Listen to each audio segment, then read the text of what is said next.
This is Tim and Karen Youngren, and we welcome you to our gardens here near Pike Lake in Kenosha Township.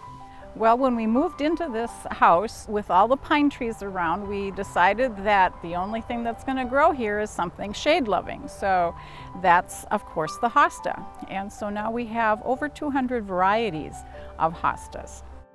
Paradigm here is a pretty large hosta, and it's pretty happy there. One of my favorites is Wee, and it's a real curly leaf. It just looks like lots of fun. That's a summon substance right there, but this one is Thunderbolt, and it looks like kind of a lightning strike in the middle of the leaf there. And this is Vulcan, and this usually is much taller, but because we've had such a crazy winter, I think that's affected it. The dark green ones tend to like more shade. The lighter green leafed likes a little bit more sun. They can take a little bit more sun. I have made the stepping stones from a mold, so come on down and walk with us through the garden. The names are what attract us, I think, the most, because they're just such fun things. I don't know how people have come up with those names. And Tim, you were telling me that you like the bigger hostas. This is Tim's favorite. This is Montana, so it's just nice and big and full. Just like how tall and upright it gets. And then the leaves are very different, a little wavy edges and differences in colors. The hummingbirds like the flowers, and they do come there. I've got a couple pair of hummingbirds that come through. The bees love them, and they blend in with the hillside here also, so try to set them off. That's why I've got some pots of flowers just to kind of give some color here. I try to find pinks and reds and oranges just to set off the blue that's also my favorites.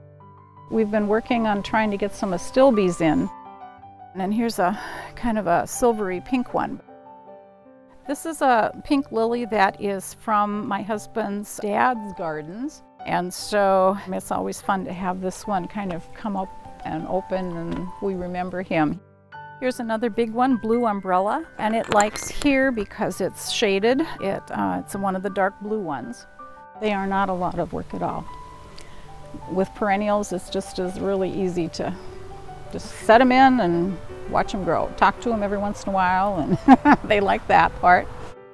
They don't need a whole lot of care other than watching for slugs and watching for deer. After a rain, I'll go out with some ammonia water and spray it right on the slugs, and they die.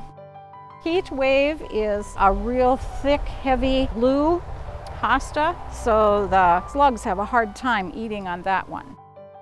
And I've put a lot of my miniature hostas in here. These are the ones that are really small. Cracker Crumbs is one. This one's always kind of fun, called Praying Hands. It's really folded up on its leaves. And we have Chartreuse Wiggles, and some of the leaves are a little ruffly on the edges. Hostas originally were found in the mountain areas of Japan.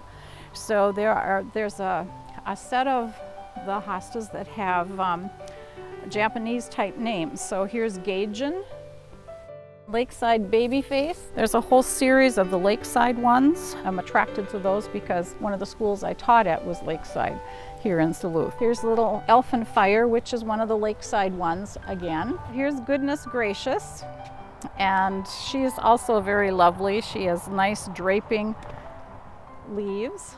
This Afterglow is real showy because it's real yellow with the green in it. Karen put in these little stools here to kind of little contemplation corner. The fish is in memory of my dad, who loved to fish. So that's why he's here.